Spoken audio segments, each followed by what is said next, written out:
अगर आप आर्थराइटिस के पेशेंट हैं और आपको सांस फूलना शुरू हो गया है, खांसी होनी शुरू हो गई है, तो आप सिर्फ उम्र, वीकनेस और लैक ऑफ फिटनेस समझकर इसको इग्नोर मत कीजिए, क्योंकि आर्थराइटिस में खास तौर से जो ऑटोइम्यून आर्थराइटिस होती है, उसमें लंग्स में भी सूजन हो सकती है, इन्फ्लेमेशन हो सकती है और फाइब्रोसिस भी हो सकती है। और सबसे मजे की बात यह है कि कुछ पेशेंट में लगभग 20% पेशेंट में जो लंग्स की प्रॉब्लम होती है आर्थराइटिस वाले पेशेंट में, वो पहले होती है और जॉइंट्स की प्रॉब्लम बाद में आती है। अब आर्थराइटिस और लंग्स का क्या कनेक्शन रहता है? खास तौर से जो ऑटोइम्यून आर्थराइटिस होती हैं, जैसे रिमेटॉइड आर्थराइटिस है, ल्यूपस है, जॉगरेन सिंड्रोम है, स्क्लेरोडर्मा है, इन्फ्लेमेटरी मायोसाइटिस है, इसमें जो इम्यून सिस्टम होता है वो अपने ही टिश्यूज को टारगेट करना शुरू कर देता है। वो कभी जॉइंट्स में सूजन करता है, इन्फ्लेमेशन करता है, और कभी लंग्स में करता है, और कभी दोनों में भी कर सकता है। और कौन सी आर्थराइटिस सबसे ज़्यादा इम्पॉर्टेंट होती है? सबसे ज़्यादा जो लंग्स की इन्वॉल्वमेंट होती है वो रिमोटॉइड आर्थराइटिस में होती है, जिसको हिंदी में गठिया बाय भी कहते हैं। बाकी जो ऑटोइम्यून आर्थराइटिस होती हैं, जैसे ल्यूपस है, जॉगरेन सिंड्रोम है, उनमें भी लंग्स की इन्वॉल्वमेंट काफ़ी देखने को मिलती है। परंतु जो ऑस्टियोआर्थराइटिस होती है, जिनमें घुटने की खास तौर से जो ऑस्टियोआर्थराइटिस होती है और जो बुजुर्ग लोगों में देखने को मिलती है, उसका लंग से कोई कनेक्शन नहीं होता। और इस प्रकार की आर्थराइटिस में जो लंग्स की इन्वॉल्वमेंट होती है उसको हम कहते हैं इंटरस्टिशियल लंग डिजीज, आईएलडी कहते हैं। आईएलडी में सिम्टम्स क्या होते हैं? खांसी रहती है, सूखी खांसी रहती है, चलते समय सांस फूलता है, पेशेंट की जो एक्सरसाइज टॉलरेंस होती है वो कम हो जाती है, कई बार चलने के बाद ऑक्सीजन लेवल कम हो जाता है, चेस्ट पेन भी हो सकता है। तो ये सारे के सारे सिम्टम्स पेशेंट को रहते हैं।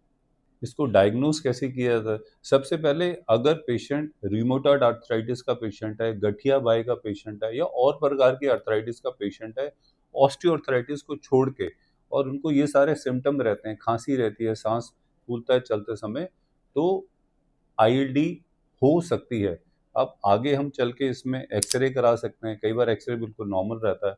उसके बाद और अगर अच्छे तरीके से हमें लंग्स को देखना है तो हाई रिजोल्यूशन सीटी स्कैन में 100% आईएलडी का पता चल जाता है। अब इसका ट्रीटमेंट क्या होता है? अगर आपको रिमोटॉइड आर्थराइटिस है या दूसरी कोई आर्थराइटिस है और जिसके लिए आप ट्रीटमेंट ले रहे हो, तो उसकी दवाई बंद नहीं कीजिए।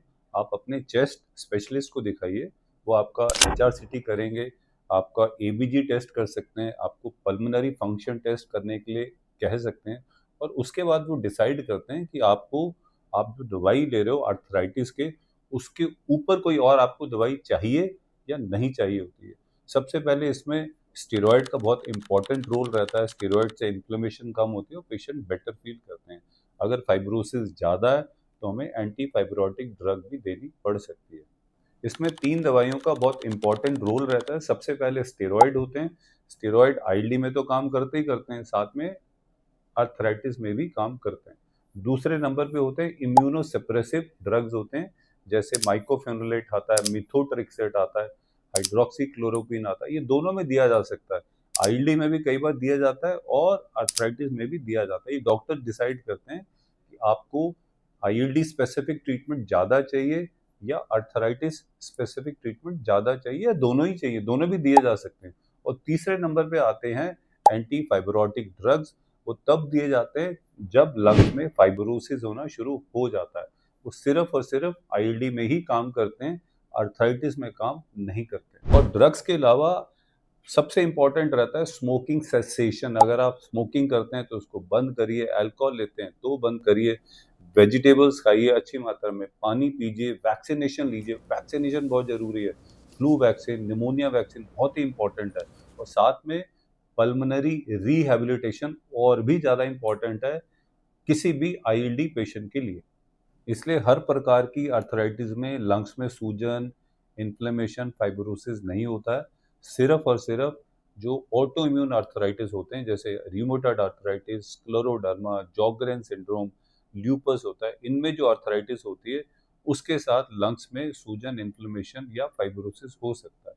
इसलिए अगर आपको इनमें से कोई भी आर्थराइटिस है, जैसे रूमेटॉइड या बाकी जो मैंने बताई आपको, और आपको सांस लेने में दिक्कत होती है, चलने में दिक्कत होती है, खांसी रहती है, परसिस्टेंट कफिंग रहती है, तो आपको लंग इवैल्यूएशन जरूर कराना चाहिए। आप अपने डॉक्टर से मिलिए, एक एक्सरे कराइए, एक एचआरसीटी भी करा सकते हैं और पल्मोनरी फंक्शन टेस्ट भी करा सकते हैं।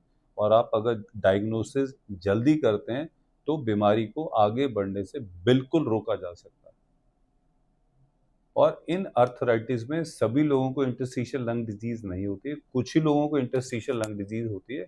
और आप इसको टाइमली अगर डिटेक्ट करते हैं और ट्रीटमेंट शुरू करते हैं तो उसको आगे बढ़ने से रोका जा सकता है। Thank you.